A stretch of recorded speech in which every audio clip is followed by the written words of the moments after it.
சேலத்தில் மட்டும் ஒரு சிறப்பு உண்டு ஆடி மாதத்திற்கென்று. அது இந்த தேங்காய் சுடும் நிகழ்ச்சி அப்படின்னு ஒன்று உண்டு. அது இன்று தொட்டு இல்லை, புராண காலத்துல இருந்தே இருக்கக்கூடிய ஒரு முக்கியமான விஷயம். அது மகாபாரத போர் யுத்தம் நடக்கிறப்ப ஆடி மாதம் 1ஆம் தேதிக்கு யுத்தம் ஆரம்பிக்குது. 18 நாட்கள். அதில் முதல்ல களப்பலி கொடுக்கணும் அப்படின்னு கிருஷ்ண பரமாத்மா சொல்றப்ப என்ன பண்ணலாம் அப்படின்னு கேட்குறாரு. அப்போ கணபதிக்கு செதிர்காய் போட்டு தேங்காயை சுட்டு நிவேதனமாக பண்ணுறாங்க. அது அன்னைக்கு ஆரம்பிச்சுது. காவிரி கரையோரங்கள் பூரா இந்த நிகழ்வு நடக்கும். புதுமண தம்பதிகள், கல்யாணம் ஆகாதவங்க எல்லாம் காவிரி கரையோரத்தில் பூஜை பண்ணுவாங்க. இந்த தேங்காய் சுடும் நிகழ்வுங்கிறது நம்மளுடைய அஞ்ஞானத்தை அழிக்கக்கூடிய ஒரு விஷயம். அதில் இருக்கிற கண்ணை 3 கண்கள் இருக்கும்.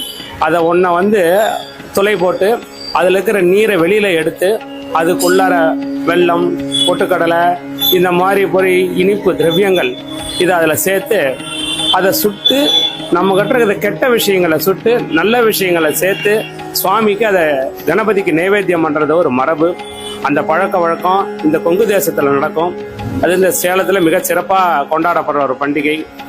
இந்த விநாயகருக்கு தான் அதை பிரதானமாக பண்ணுவாங்க. நான் மகாபாரத யுத்தம் ஆரம்பிக்கிறப்ப மகாபாரதத்தை எழுதினதுனால அதை எழுதின விநாயகருக்கு அதை படைக்கணுங்கிறது ஒரு சிறப்பு. இந்த மண்ணையும் நீரையும் மிகவும் முக்கியமாக கருதுகிற